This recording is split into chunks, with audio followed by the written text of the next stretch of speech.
شروع اللہ کا نام لے کر جو بڑا مہربان نہایت رحم والا ہے۔ طٰہٰ، اے نبی صلی اللہ علیہ وآلہ وسلم، ہم نے تم پر قرآن اس لیے نازل نہیں کیا کہ تم مشقت میں پڑ جاؤ، مگر ہر اس شخص کی نصیحت کے لیے نازل کیا ہے جو خوف رکھتا ہے۔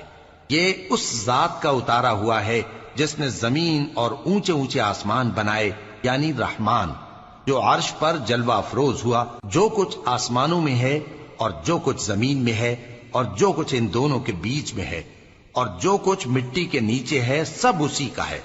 اور اگر تم پکار کر بات کہو تو کیا ہے، وہ تو آہستہ کہی ہوئی اور نہایت پوشیدہ بات تک کو جانتا ہے۔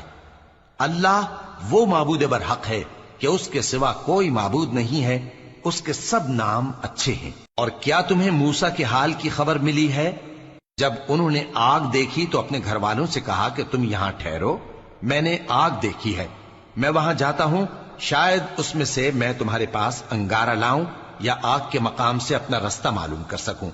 پھر جب وہ وہاں پہنچے تو آواز آئی کہ اے موسیٰ، میں تو تمہارا پروردگار ہوں، تو اپنے جوتے اتار دو، تم یہاں پاک میدان یعنی طویٰ میں ہو، اور میں نے تم کو منتخب کر لیا ہے، تو جو حکم دیا جائے اسے سنو۔ بے شک میں ہی اللہ ہوں، میرے سوا کوئی معبود نہیں، تو میری عبادت کیا کرو اور میری یاد کے لیے نماز پڑھا کرو۔ قیامت یقیناً آنے والی ہے، میں چاہتا ہوں کہ اس کے وقت کو پوشیدہ رکھوں تاکہ ہر شخص جو کوشش کرے اس کا بدلہ پائے۔ تو جو شخص اس پر ایمان نہیں رکھتا اور اپنی خواہش کے پیچھے چلتا ہے، کہیں تم کو اس کے یقین سے روک نہ دے، تو اس صورت میں تم ہلاک ہو جاؤ۔ اور اے موسیٰ، یہ تمہارے داہنے ہاتھ میں کیا ہے؟ انہوں نے کہا، یہ میری لاٹھی ہے، اس پر میں ٹیک لگاتا ہوں اور اس سے اپنی بکریوں کے لیے پتے جھاڑتا ہوں، اور اس میں میرے اور بھی کئی فائدے ہیں۔ فرمایا کہ موسیٰ اسے زمین پر ڈال دو، تو انہوں نے اس کو ڈال دیا اور وہ یکا یک سانپ بن کر دوڑنے لگا۔ فرمایا کہ اسے پکڑ لو اور ڈرنا مت، ہم اس کو ابھی اس کی پہلی حالت پر لوٹا دیں گے، اور اپنا ہاتھ اپنی بغل میں دبا لو کہ وہ کسی عیب و بیماری کے بغیر سفید چمکتا دمکتا نکلے گا۔ یہ دوسری نشانی ہے تاکہ ہم تمہیں اپنے بڑے بڑے نشانات دکھائیں۔ تم فرعون کے پاس جاؤ کہ وہ سرکش ہو رہا ہے۔ کہا، اے میرے پروردگار، اس کام کے لیے میرا سینہ کھول دے اور میرا کام آسان کر دے اور میری زبان کی گرہ کھول دے تاکہ وہ میری بات سمجھ لیں، اور میرے گھر والوں میں سے ایک کو میرا وزیر یعنی مددگار مقرر فرما، یعنی میرے بھائی ہارون کو۔ اس سے میری کمر کو مضبوط کر اور اسے میرے کام میں شریک کر تاکہ ہم تیری بہت سی تسبیح کریں اور تجھے کثرت سے یاد کریں، تو ہم کو ہر حال میں دیکھ رہا ہے۔ فرمایا، موسیٰ، تمہاری دعا قبول کی گئی، اور ہم نے تم پر ایک بار اور بھی احسان کیا تھا جب ہم نے تمہاری والدہ کو الہام کیا تھا جو تمہیں بتایا جاتا ہے۔ وہ یہ تھا کہ اسے یعنی موسیٰ کو صندوق میں رکھو، پھر اس صندوق کو دریا میں ڈال دو تو دریا اس کو کنارے پر ڈال دے گا، اور میرا اور اس کا دشمن اسے اٹھا لے گا۔ اور موسیٰ، میں نے تم پر اپنی طرف سے محبت ڈال دی، اور اس لیے کہ تم میرے سامنے پرورش پاؤ۔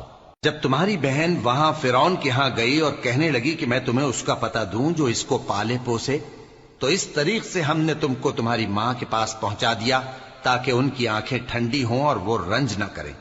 اور تم نے ایک شخص کو مار ڈالا تھا تو ہم نے تم کو غم سے نجات دی، اور ہم نے تمہاری کئی بار آزمائش کی، پھر تم کئی سال اہل مدین میں ٹھہرے رہے۔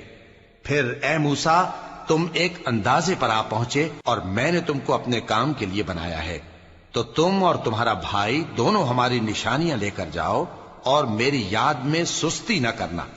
دونوں فرعون کے پاس جاؤ کہ وہ سرکش ہو رہا ہے، اور اس سے نرمی سے بات کرنا، شاید وہ غور کرے یا ڈر جائے۔ دونوں کہنے لگے کہ اے ہمارے پروردگار، ہمیں خوف ہے کہ وہ ہم پر زیادتی کرنے لگے یا زیادہ سرکش ہو جائے۔ اللہ نے فرمایا کہ ڈرو مت، میں تمہارے ساتھ ہوں کہ سنتا اور دیکھتا ہوں۔ اچھا، تو اس کے پاس جاؤ اور کہو کہ ہم آپ کے پروردگار کے بھیجے ہوئے ہیں، تو بنی اسرائیل کو ہمارے ساتھ جانے کی اجازت دیجیے اور انہیں عذاب نہ کیجیے۔ ہم آپ کے پاس آپ کے پروردگار کی طرف سے نشانی لے کر آئے ہیں، اور جو ہدایت کی بات مانے اس کو سلامتی ہو۔ ہماری طرف یہ وحی آئی ہے کہ جو جھٹلائے اور منہ پھیرے اس کے لیے عذاب تیار ہے۔ غرض موسیٰ اور ہارون فرعون کے پاس گئے، اس نے کہا کہ موسیٰ، تمہارا پروردگار کون ہے؟ کہا کہ ہمارا پروردگار وہ ہے جس نے ہر چیز کو اس کی شکل و صورت بخشی، پھر راہ دکھائی۔ کہا تو پہلی قوموں کا کیا حال ہوا؟ فرمایا کہ ان کا علم میرے پروردگار کو ہے جو کتاب میں لکھا ہوا ہے۔ میرا پروردگار نہ چوکتا ہے نہ بھولتا ہے۔ وہ وہی تو ہے جس نے تم لوگوں کے لیے زمین کو فرش بنایا اور اس میں تمہارے لیے رستے بنا دیے اور آسمان سے پانی برسایا، پھر اس سے مختلف نباتات پیدا کی کہ خود بھی کھاؤ اور اپنے مویشیوں کو بھی چراؤ۔ بے شک ان باتوں میں عقل والوں کے لیے بہت سی نشانیاں